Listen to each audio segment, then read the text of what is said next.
de classificação e técnicas de análise de risco.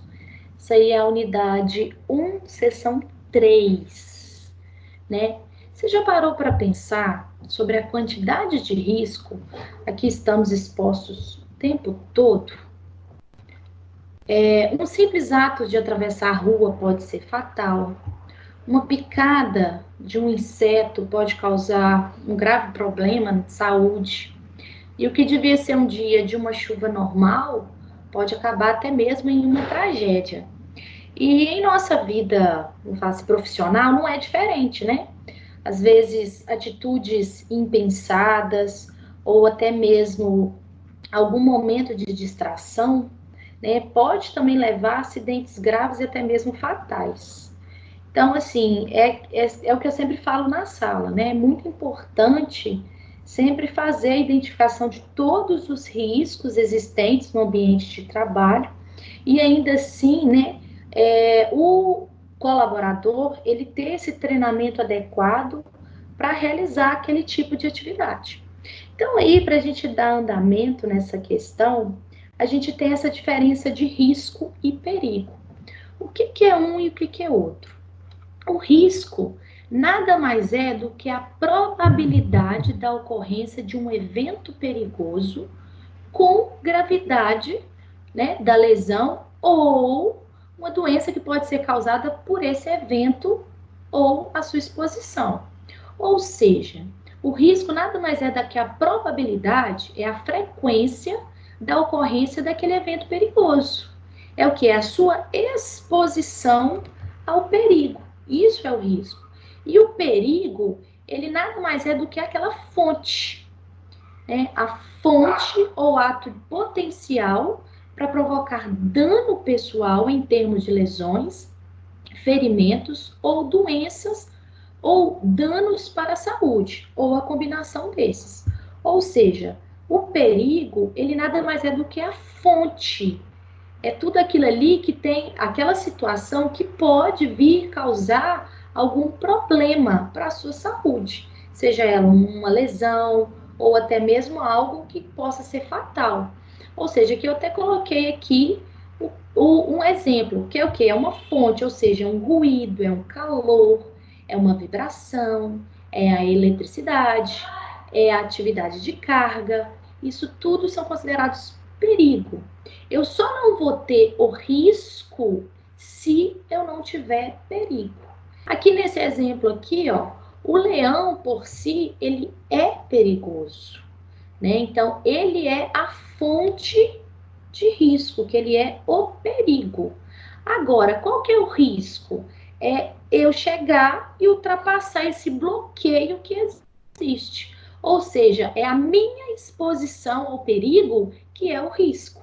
Então, eu chegar, tentar fazer carinho no leão. Então, isso seria o risco. Em outras palavras, risco é o resultado medido do efeito potencial do perigo, né? E o perigo é uma condição ou conjunto de circunstâncias que tem o potencial de causar ou contribuir para uma lesão ou morte. Ou seja, aqui é a condição, as circunstâncias que vai causar uma lesão ou até mesmo a morte. E o risco nada mais é do que o efeito do perigo, né? Então, aqui só exemplos, né? O perigo é a própria rocha erodida e o risco vai ser o esmagamento, o deslizamento. E aqui no caso, esse crocodilo, ele também é o perigo. A exposição a ele é que é o risco. Então, qual que é o risco aqui? É dele morder esse camarada, é ele matar esse camarada aqui, né? Aqui também é um outro exemplo, né? Então, existe o perigo? Existe, que inflamável. Aqui tem uma janela, né? Eu tenho várias poças d'água, até mesmo energia, né? Então, o perigo existe. O risco é a minha exposição a ele. Ou seja, é fumar próximo para chegar a explodir, é cair, é escorregar, é sofrer, né, com energia, um choque elétrico aqui também. Então, isso tudo são riscos, né? E o perigo é a fonte dessa exposição. Então, para eu categorizar esse risco, eu preciso avaliar dois modos, né? Que é a probabilidade e a severidade. A probabilidade nada mais é do que a frequência com que esses acidentes eles ocorrem. E a severidade, ela nada mais é do que a gravidade, ou seja, é o dano, né, que pode acontecer.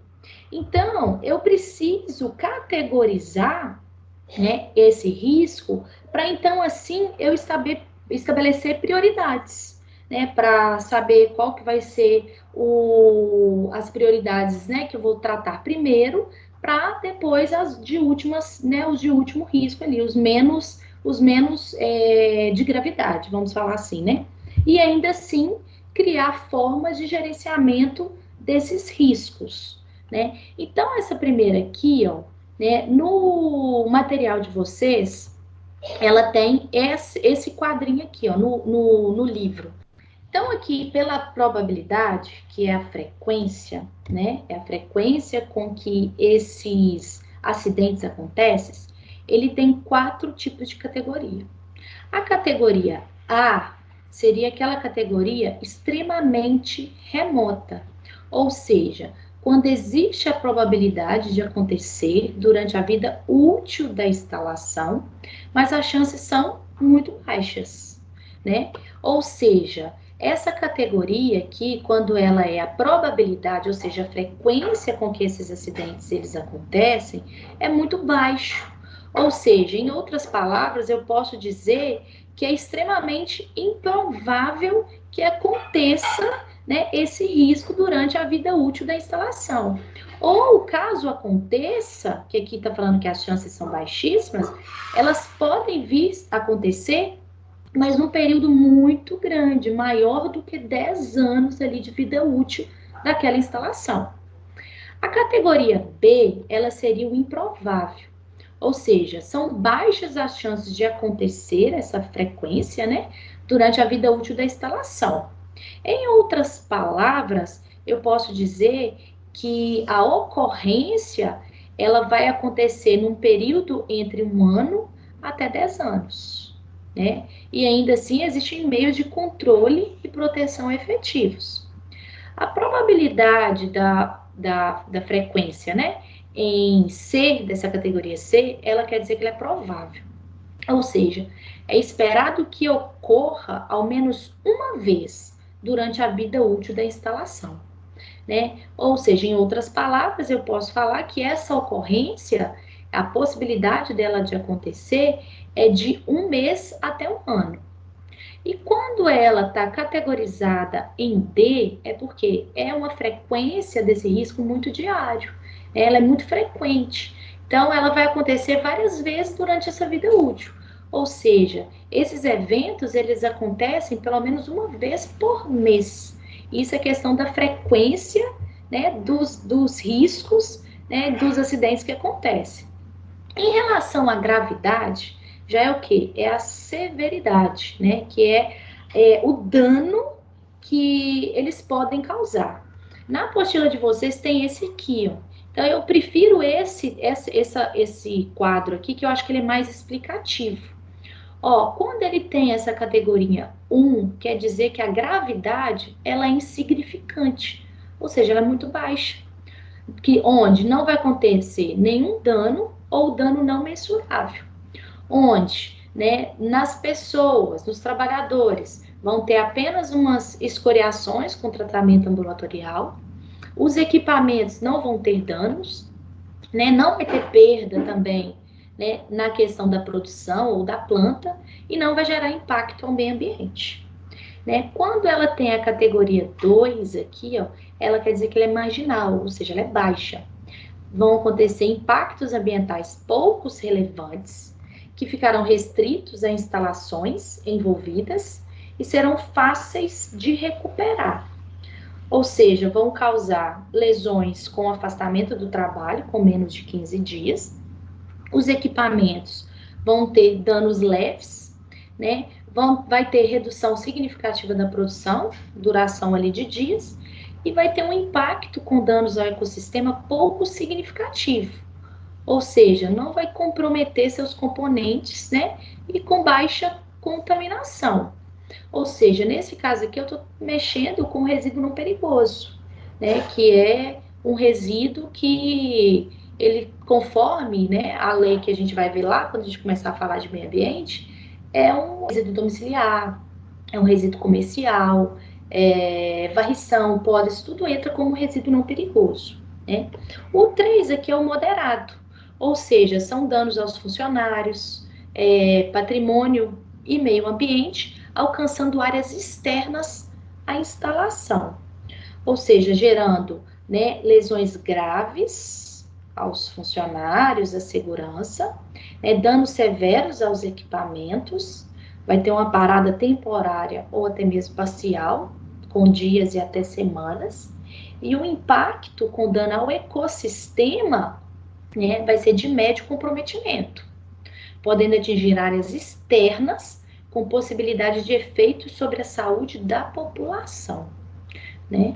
E quando essa gravidade ela for categorizada como 4, aqui como alta, isso ela quer dizer que ela é catastrófica, ou seja, com graves danos aos funcionários da instalação, ao patrimônio da empresa e ao meio ambiente, gerando lesões irreversíveis ou até mesmo com vítimas fatais, né? Gerando perda de equipamentos, perda total da planta ou até mesmo da produção, e vai gerar um impacto com danos ao ecossistema altamente significativo, onde que não vai ter atenuação ou efeitos de ações compensatórias. Ou seja, aqui já é uma severidade, é um dano gravíssimo, tanto para, né, as pessoas, quanto para os equipamentos, plantas e até mesmo ao meio ambiente. Então, diante dessa combinação, vamos falar assim, desses dois quadros, né, que é da probabilidade e o da gravidade, que é o da severidade, né, então a gente consegue identificar qual que vai ser o grau de risco. E então, depois a gente vai conseguir determinar qual que é a prioridade para ser tratados, como eu já havia falado. Então, o risco mais grave, se ele for denominado ali o risco 4, ele vai ter uma prioridade maior do que aquele risco que for categorizado com nível 1, né, que é um risco desprezível. Então, aí, eu pegando a tabela da probabilidade, gerando aqui, ó, categoria A, B, C e D, e a da severidade, 1, 2, 3 e 4, que é aqui 1, 2, 3 e 4, eu gero, então, na matriz de risco, né? E aí, então, né, eu identifiquei qual que vai ser o grau de risco, essa matriz. Se ela for 1, é porque o risco ele é desprezível. 2, ele é tolerável. 3 é sério. E o 4 é crítico.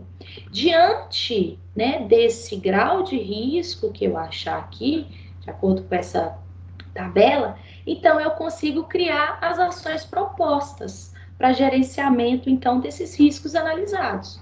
Se o risco, então, ele tiver categorizado como 1, ele é um risco que é desprezível. Posso tranquilamente manter essa rotina e todos os controles existentes, né? O risco 2, ele é um risco tolerável, ou seja, manter a rotina e os controles existentes, estudar a viabilidade de implantação de melhoria.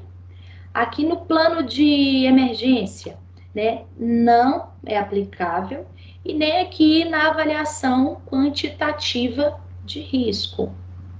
Quando ele é um risco de categoria 3, isso quer dizer assim que eu já preciso fazer uma reavaliação da rotina e dos controles existentes, né? Criar então melhorias, né, de processos e de procedimentos. Necessito, né, de implantar então esse plano de emergência e estudar a necessidade de avaliação de risco para os perigos da severidade nível 4.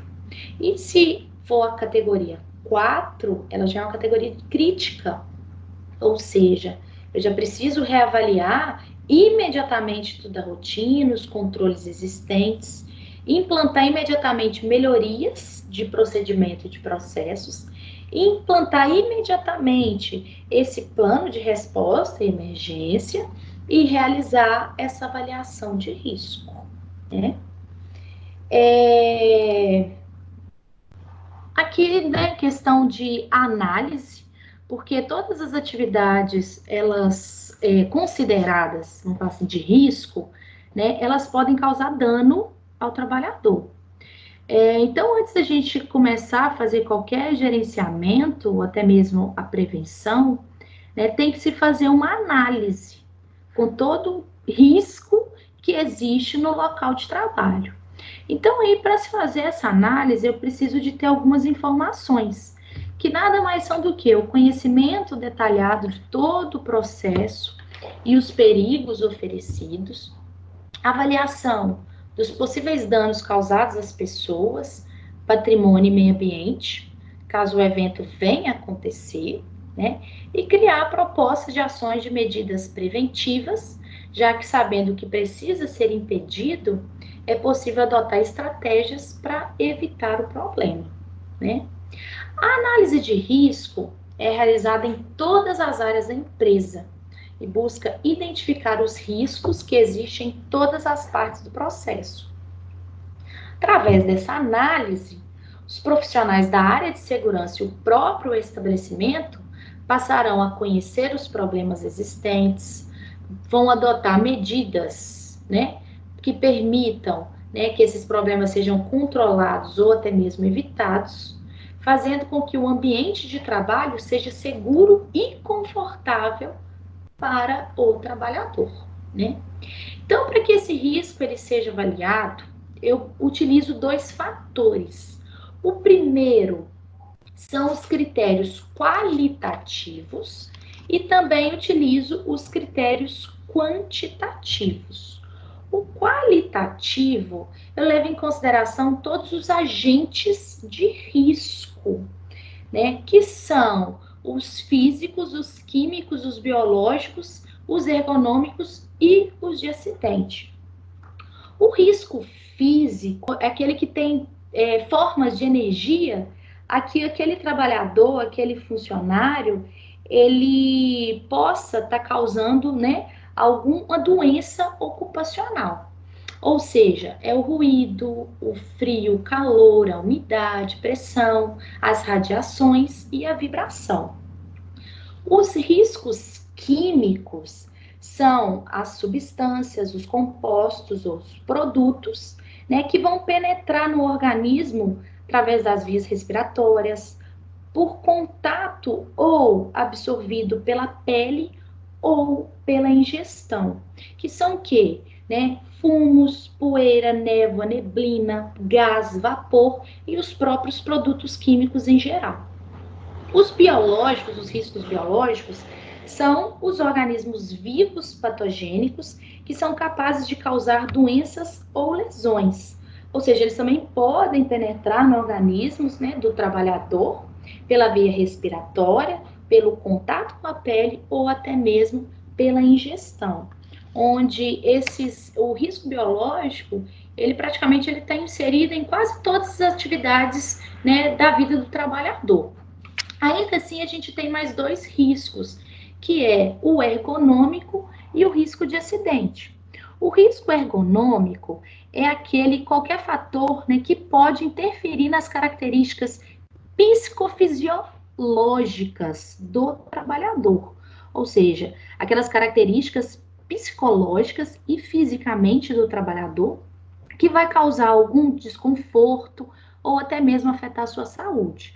Exemplo, esforço repetitivo, levantamento de peso, uma postura inadequada, né, ritmos de trabalho, né, jornadas de trabalho em excesso, trabalho em turno, ou até mesmo trabalho noturno, né, monotonia, repetitividade, isso tudo são exemplos de risco ergonômico.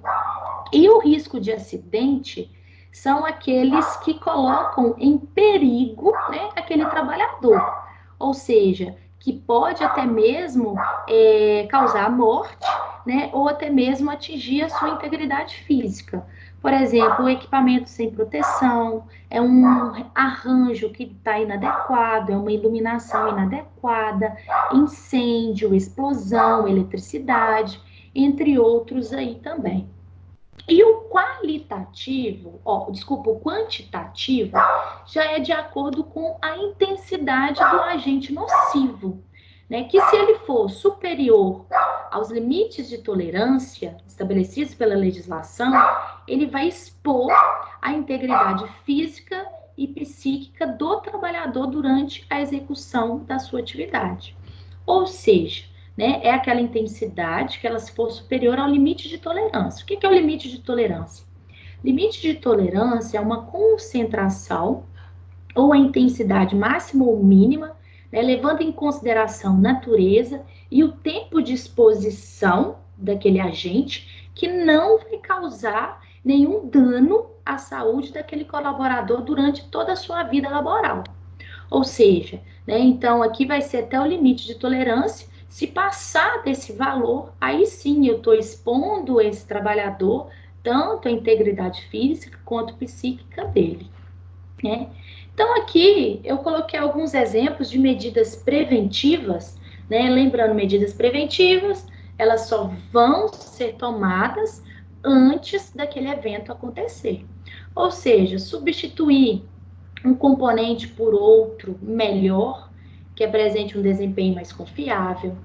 Alarme, para que quando o sistema apresentar um nível indicativo de problema na medição de alguma variável. E a revisão da frequência de inspeção em equipamentos indispensáveis para o processo, né? Ao realizar essas tarefas, então o gestor ele assegura que a empresa opere dentro dos padrões de segurança aceitável, promovendo um ambiente livre de acidentes para os seus funcionários, evitando prejuízos com perdas de vidas, patrimônios e danos ambientais, né?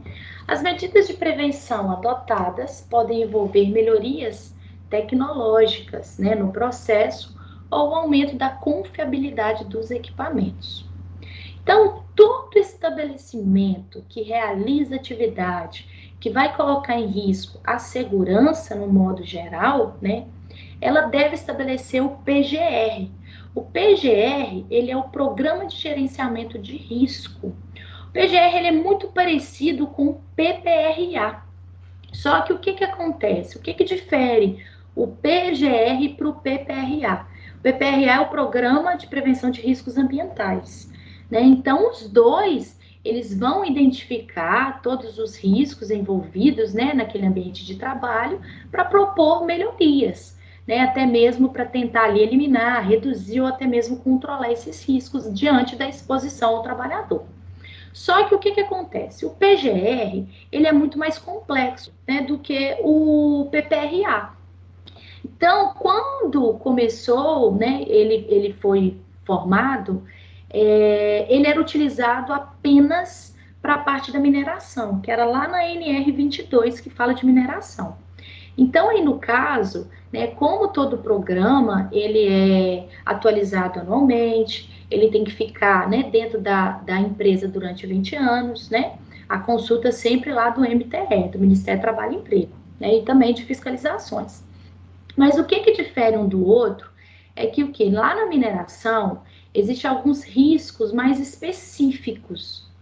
E só que aí nesse caso, né, o PPRA, ele não vai ter dado suficiente, né, de acordo ali com aqueles riscos. Isso vai fazer com que o funcionário, ele vai fazer os exames médicos em que às vezes não estão de acordo com aquela atividade que ele está executando, né? Porque os dois programas, ele tem a parte também do PCMSO, que é o Programa de Controle Médico de Saúde Ocupacional. Então, os dois têm. Só que como o PGR ele é muito mais complexo, então o PPRA, nesse caso, ele não vai garantir a saúde do colaborador.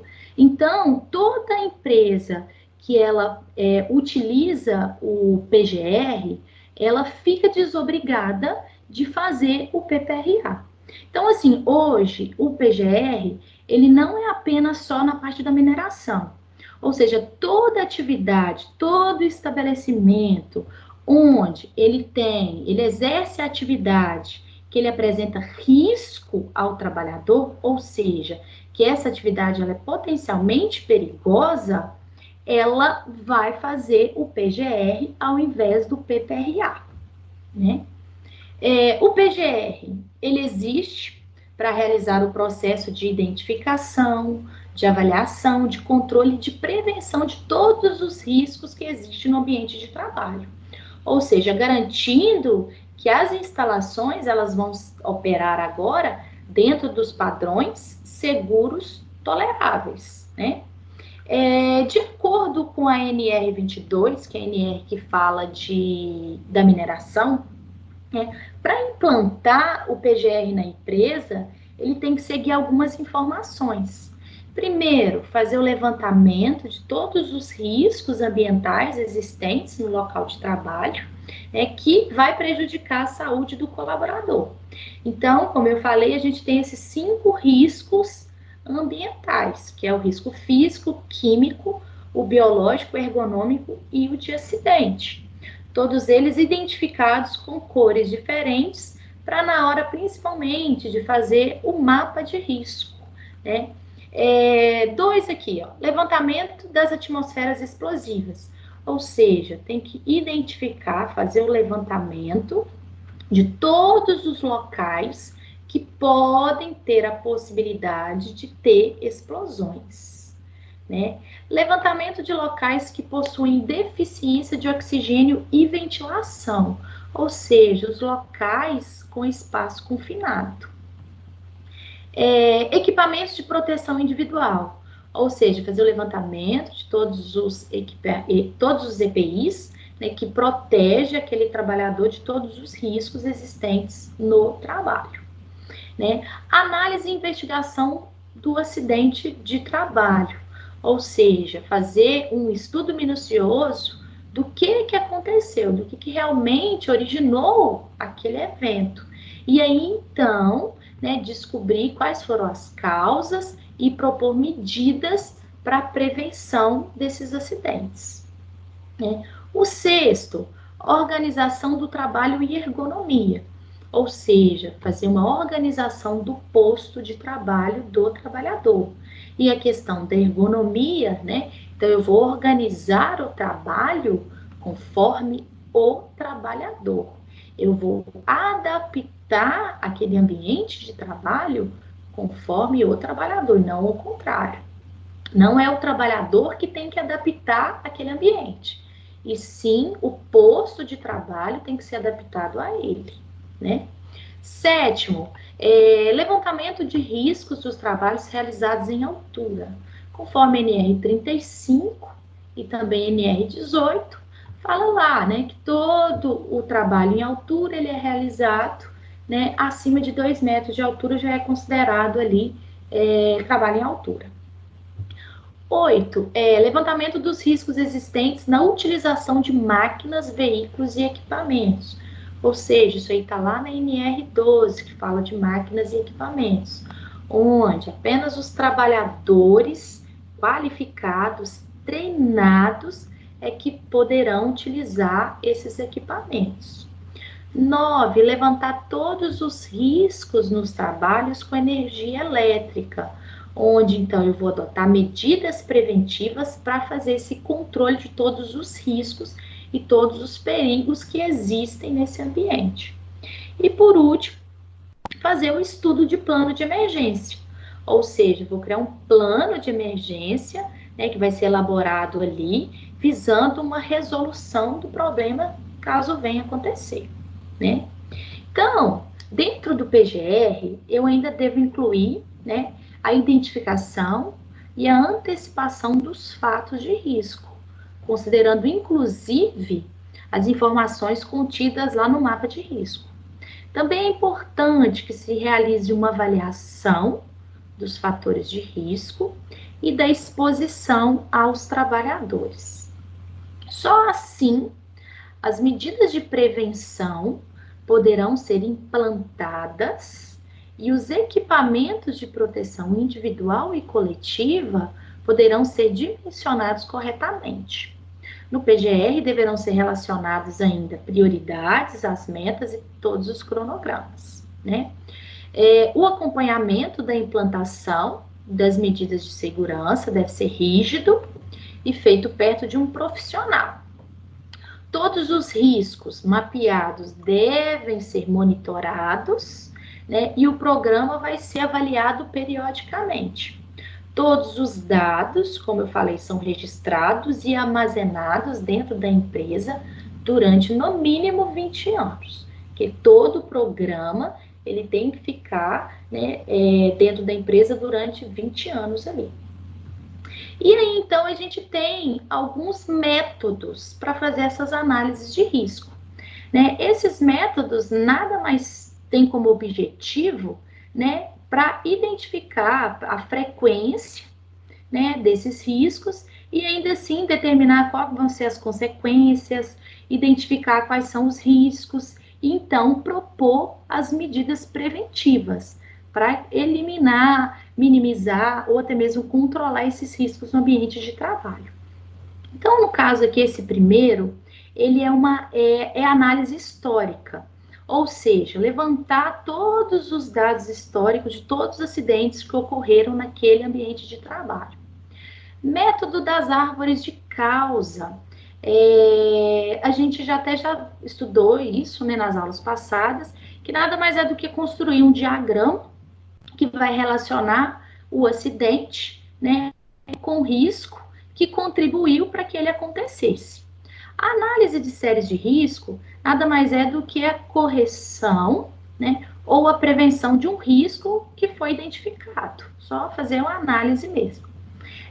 Técnicas de incidentes críticos, a identificação de todos os erros e condições inseguras no ambiente.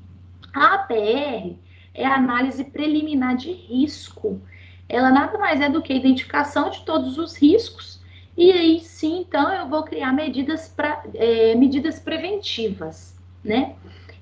O estudo de perigos e operabilidade, ele é um estudo para identificar todos os problemas existentes na operação, na fase de operação da empresa. Análise de modo de falha e efeito da identificação de falhas em sistemas e produtos. E a análise da árvore de falhas é a análise de falhas mesmo durante ali o ambiente. E por último, a gente tem um mapa de risco. O que é o mapa de risco? Ele nada mais é do que o layout daquele local, onde ele é a forma com que você consegue identificar todos os riscos existentes no ambiente de trabalho. Então, o mapa de risco, ele tem essa finalidade, para que o trabalhador, ele consiga identificar quais são os riscos que ele tem ali no ambiente de trabalho, né? Falando que o mapa de risco, ele é feito por setor dentro da empresa. Então, nada mais é do que para identificar, né, para o trabalhador, ele ser informado de todos os riscos que existem ali naquele ambiente de trabalho. E ainda assim, eu tenho essa intensidade dos riscos, ou seja, né, é o grau de risco. Se esse círculozinho aqui, ó, for pequeno, né, quer dizer que o risco ele é pequeno, né, que ainda assim não tem um risco, né, de acontecer nenhum problema ali para o ambiente de trabalho. Quando o círculo for médio, ele quer dizer que o círculo, né, que é o risco médio, que pode gerar algum incômodo, mas ainda assim esse risco ele pode ser controlado. Quando ele tem esse círculo grande, ele já representa um círculo, um risco grande, né? Vamos falar assim, um risco maior, onde eu posso gerar morte, posso gerar doenças, né? Ou até mesmo onde locais que eu não consigo fazer plano de controle. E ainda assim, dentro desses círculos, eu vou colori-los de acordo com a cor de cada agente de risco. Então, todo risco químico, né, ele vai ter uma cor vermelha. O risco biológico, a cor marrom. O físico vai ser a cor verde. O de acidente vai ser azul e o ergonômico vai ser sempre o amarelo, né? Igual aqui eu coloquei um exemplo de um mapa de risco para vocês, onde, né, ele identificou por cores separadinho e o grau de risco, né? Então aqui a gente vê, ó, que é um risco médio, né? Aqui no depósito, por exemplo, eu tenho um risco pequeno, onde é um risco ergonômico, né? E dois riscos médios, onde um é o risco físico e o outro é o risco químico. Só que o que acontece? Dentro desse, vou pegar como exemplo o risco físico, né? Como eu falei ali anterior, dentro do risco físico eu tenho vários agentes de risco, que, por exemplo, é o ruído, o calor, o frio, vibração, radiação. Isso tudo são agentes, né, do risco físico.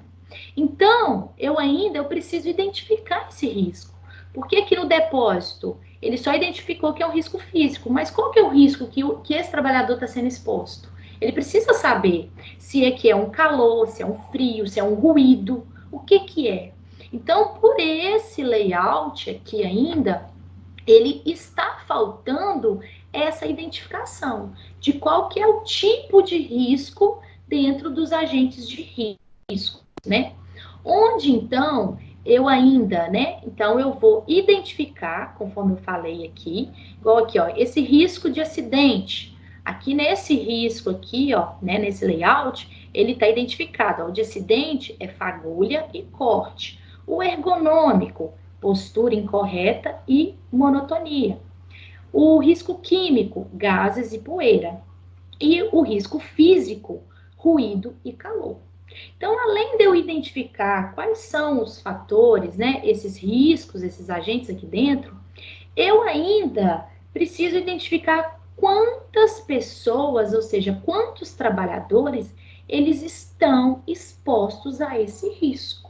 Então, quantas pessoas que trabalham ali naquele setor, naquela sala, também precisa ser identificado dentro do mapa de risco, né? Por exemplo, se eu tenho também vários riscos de mesma intensidade, de mesmo grau, eu posso dividi-los em até 4, onde eu coloquei aqui, ó.